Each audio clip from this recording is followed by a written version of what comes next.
I'm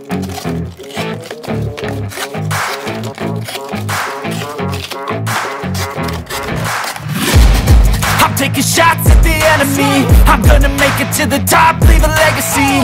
If I got something to say, you better let me speak. Turn it up a new degree, bitch, you ain't seen anything. I pop off with the new rock. What's up, YouTubers? Today we're gonna take a look at the Moki Serapis. This is a lockback knife. I'm gonna call it a semi-traditional because you can't operate it one-handed. It's pinned together. It does have a lockback though. I'll go ahead and lock that. I started this video with it in the open position because one of the things you're going to see, which comes up in the cons, is this thing is an amazing fingerprint magnet because of the great polishing that has been done on it. So let's talk a little bit about this. This is a lockback made in Seiki, Japan. I assume that's the same place as some of Spyderco's Seiki City knives. Again, I'm calling it a semi-traditional. This is polished stainless steel in terms of the frame on this, and it does have a micarta inlay inside the stainless steel, and inside the black micarta, which is polished, you also have mother of pearl, which is essentially shells. So hopefully some of this comes through. Very beautiful. Like I said, you can start to see the fingerprints add up here. And it just happens. I've tried all sorts of light, by the way. Sorry, you're going to be blinded by this one. There's just so much polish on this knife. So it does also come with a very nice sheath, which is actually extremely necessary. It actually has a location for your belt to go in. It buttons nicely. It has leather on the inside. Very much necessary because this is an extremely thin knife that slides all over in your pockets, as well as when I tried to put it into a traditional slip here, it slid out of that thing. And this is just an average size knife slip. Just fell all over. So yeah, their closing sheath slash slip is a very good thing, and it worked well for that. My use case was essentially as a secondary carry knife. I do tend to carry a more traditional knife, kind of tiny one inside the pocket. Let it float around. This one I had to go ahead and put in there because it was literally slip sliding out everywhere. This knife has a 2.5-inch blade made of VG10 steel. It weighs 1.5 ounces, and it priced at $125. I can't find any of these recently. I got this about, I don't know, a year ago or so. But yeah, $125, not a bad price, I think, for really what you're getting, being the handmade, that sort of thing. In terms of some comparison knives that one might, go for, is for me, the previous knife that I had carried, semi-traditional, was the Wesson Henry 0700, and this is a lot of it, actually, drop knife, a lot of it wider in the in the holding area. If you just take a look at that thing, it is literally about double the width, and so you do get a lot more hand feel. But I think that is probably fairly similar in terms of blade steel. You're getting the 14C28M there in the price, which was $115 for that one.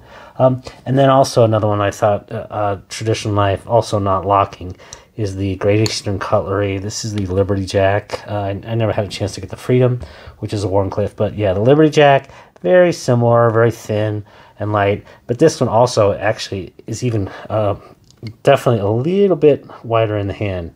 Let's see if I can get that. It may not show so well, but it is just with that contoured acrylic on the outside. It fits a little bit better. So this is this Moki Serapis is quite the skinny little fella, definitely.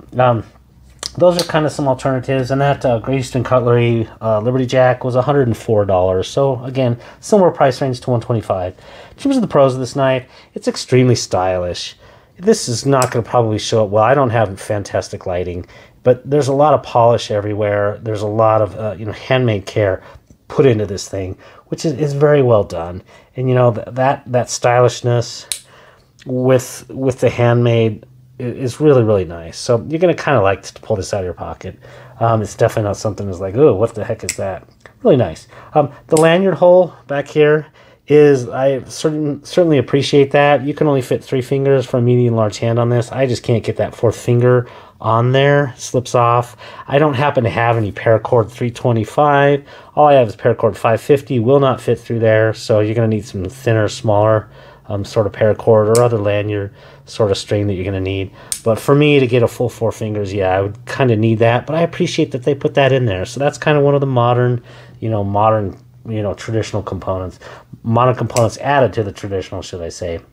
Is that lanyard hole? Really do appreciate that. This VG10 takes a killer polish. Again, you can see we're starting to get some of the fingerprints as I open it, and you see very kind of funny. But the action is extremely smooth on this thing. Of course, there's no hapstop being a lockback, but it is very smooth.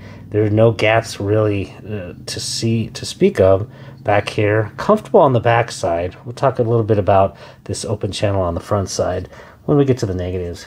And in the open position, there is no blade play. This thing is rock solid in the locked and closed or open position.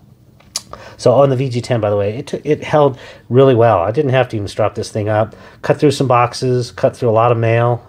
That's obviously one of the use cases we'll talk about at the end. But yeah, no problems on the VG10. I think they did a really good job of this one. In terms of the cons, this knife is just so extremely small. It is not comfortable to hold for long. I tried some carving on this one in wood, and kind of like a traditional knife that you might think about sitting there and carving on some wood for an hour. No way. Ain't gonna carve on this thing for an hour. And it's really just part of that owes to the super thinness of this. Is just really kind of slip slidey. The fact that it is super slip slidey, and this interior channel here, the top side is nice and smooth, and everything else is smoothed off. But this inside channel right here is a little bit sharp. Let me see if I can get a little bit of just demonstrate here. You can see a little bit of that right there, where it's sharp enough that it'll just take off your fingernail quite easily without having to press overly hard. So that is a little bit sharp, that interior channel. Not a big fan of that. It's kind of fun to open up as a traditional. But I would say this blade is just a fingerprint magnet. I'm sure you can see right there. Somebody's probably, making an imprint of this and trying to mimic my fingerprint right there. But it just leaves fingerprints all over. And then if you wipe them out that way, it doesn't do so well. I don't normally pull out a cloth, but I will. It's just driving me crazy. There you go. Back to super shiny. Appreciate that. Got a few scratches just from cutting through boxes. No problem, but it still maintains that nice, good polish. The fingerprint magnet, I don't know. If it's going to drive you crazy, it's going to drive you crazy. I don't mind it for the most part. And the last thing is really kind of, it ties back into the fact that this is so polished everywhere, that this is super slip slidey. And it just slid out of my pocket if I laid back on the couch. It definitely did not stay inside this slip in my pocket, and so I had to use the one that they provide. But again, they do provide that, so I can't really complain overly about that for the most part. Overall, what would I say is this is a super small lockback that has as much beauty as it does elementary capability. My primary use that I was using it for the last month really was opening mail. Super thin and slicey. Nice for that. If you just need to cut a little small something, it'd be great for an apple. Really good, thin and slicey, but just you're not going to want to go through a whole lot of boxes with this thing just because of that interior channel, the super thinness of this, and the fact that you can't fit 4 full fingers on there for the most part out of the box. I really do appreciate the handcrafting of this. Definitely not something that's an eyesore when you pull it out of your pocket. And really, for me, as a piece of beauty and materials, I really do enjoy this. But in terms of kind of a user, if this is like, let's say you're in a country where you can't have a knife that you can operate with only one hand, you have to have one that you can operate with 2 hands, but you do get the ability to lock, unlike UK, then this would not be my preference. I would actually choose the Wesson Henry 0700, and this is kind of one of those where if, I don't know.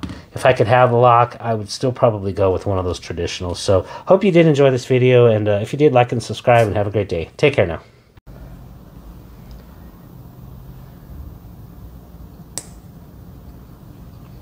Oops, stand by. I gotta readjust this lighting. It's terrible. Oh, there we go.